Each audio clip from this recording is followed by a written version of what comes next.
তো বন্ধুরা, এর আগেই বলেছিলাম এর আগের ব্লগে তোমাদেরকে যে কেউ তো আসবে, তো সেই ব্যক্তিটি এসছে। তো আমি কিন্তু তাকে এগোতে যাচ্ছি আর কি।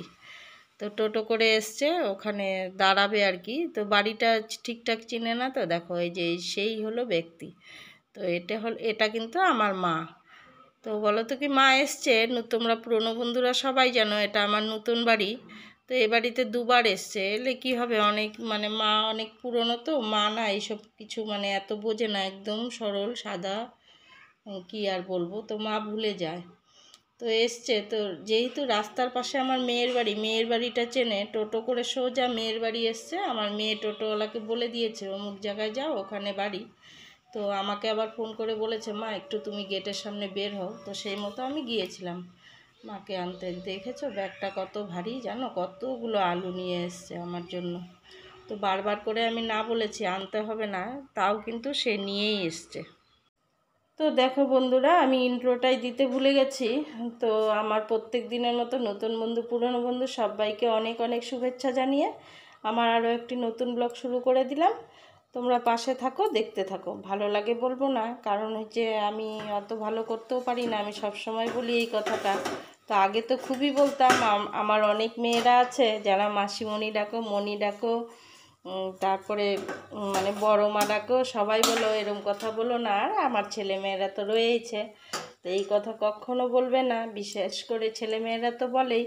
আর আমার এই মুহূর্তে উইথ অফ সুমাইয়ার কথা মনে পড়ছে। সে সব সময় বলে, মাসিমণি তুমি এরকম বলো না, তোমার কাছ থেকে আমি অনেক কিছু শিখছি। তো জানি না মা তুমি আমার কাছে কি শিখছো, তো আমি তো সেরকম কিছুই করতে পারি না। তো যাই হোক, আমি বড় গুরুজন ব্যক্তি, তুমি হয়তো কোনো কিছু শিখতেও পারো আমার কাছ থেকে। তো আমাকে এত ভালোবাসা দেওয়ার জন্য তোমাকে অনেক অনেক ভালোবাসা জানাই আমি। এবারে দেখো এই পাতাগুলো তোমরা অনেকে চেনবে না, তো আর যারা মানে একটু বস্তির দিকে থাকে তারা চেনবে। তো এইগুলো কিন্তু আমরা তেলাকুচিয়া পাতা বলে থাকি। আর অনেকে আবার গুন্দ্রুক বলেও বলে আর কি, শুনি। তো এগুলো জঙ্গলেই বেশি হয়। তো এই পাতাগুলোর বড়া খেয়ে দেখো। আর ফলগুলো হয় পটলের মতো, একটু তিতকুটে লাগে। আর বেশি পেকে গেলে একটু টকটকও লাগে।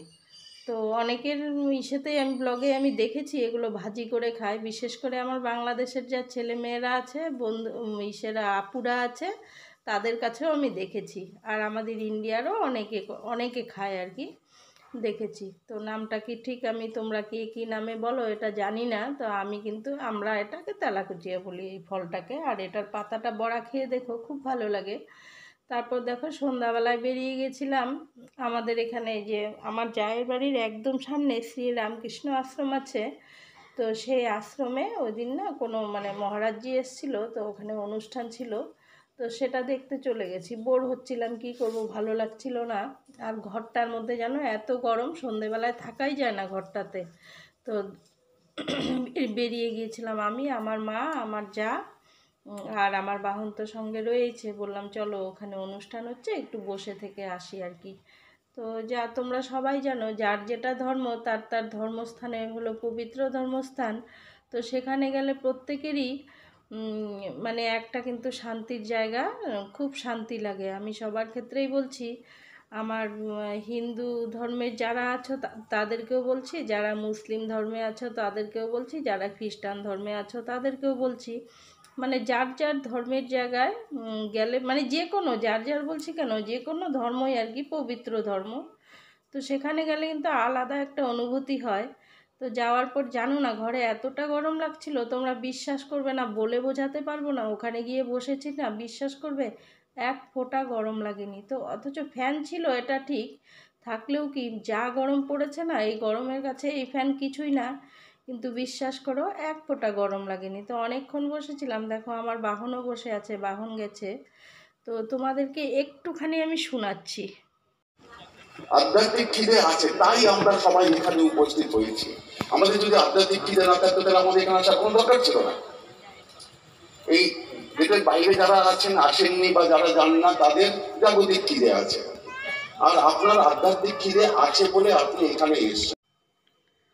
তো এই যে শুনতেই পেলে, মহারাজজির একটুখানি বাণী শুনিয়ে দিলাম তোমাদেরকে। সম্পূর্ণ শোনায়নি, ওই যে ভয়ে, আমি তো কিছু পারি না, জানি না। তো ইচ্ছে হচ্ছিল একবার উমাকে ফোন করি।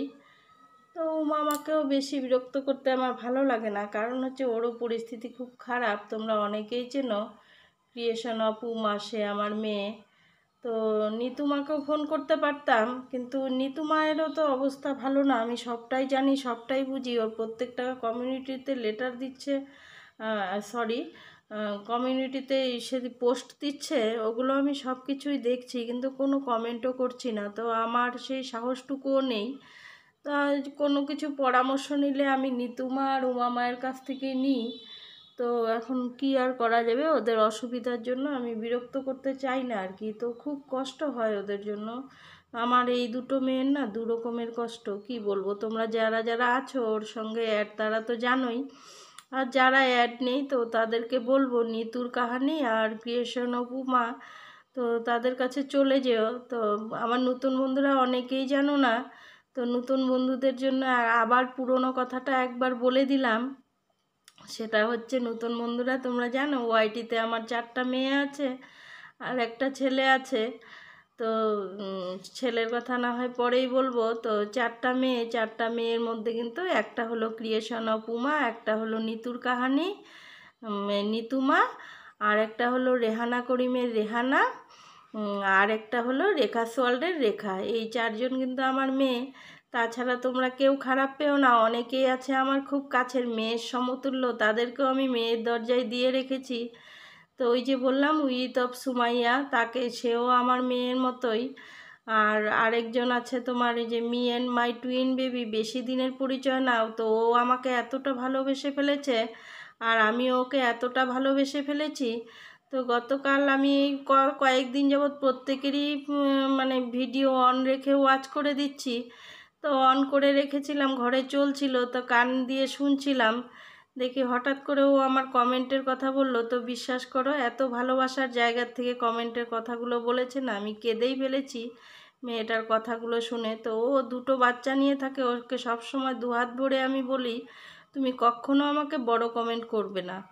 তো জানি না, তাও সে কিন্তু রীতিমতো বড় কমেন্টই করে যায়। তো সামনে পেলে ওর কান মুলে দেবো আমি, আমার খুব ইচ্ছা। তো ওর সঙ্গে কিন্তু আমার যোগাযোগও হয়, আমি ফোনেও বকা দিই, কিন্তু ও শোনে না, কি আর করব বলো।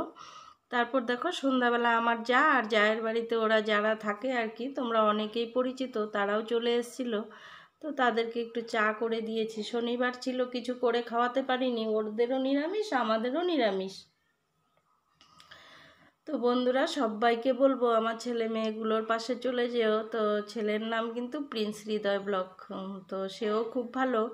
তোমরা চলে যেও, অনেক ইসে হবে, ভালো হবে। তো সব সময় মেয়েদের কথা বলি, ছেলের কথাটাও তো একটু বলতে হয়, সেও তো আমাকে ভালোবাসে বলো। তো ওই যে তোমাদের দাদাভাইকে দেখলে না, তোমাদের দাদাভাই কিন্তু চলে এসছে। আর আমার বাহনকে তো দেখতেই পেলে। তোমাদের দাদাভাই ওর জন্য খাবার, মিষ্টি, সন্দেশ আরও কী কী নিয়ে এসেছিলো। তো ফোন করে, ও আজকে আসেনি, তো আসার পর আমি ফোন করেছি, তো এসছিল, সেগুলো খায়নি, বলে দাদনের সঙ্গে এখন আলিপুরে যাব। তো গিয়ে ওই যে বার্গার নিয়ে এসছে। তো আমার যা কী করছে দেখছো, মুখটা লুকোচ্ছে।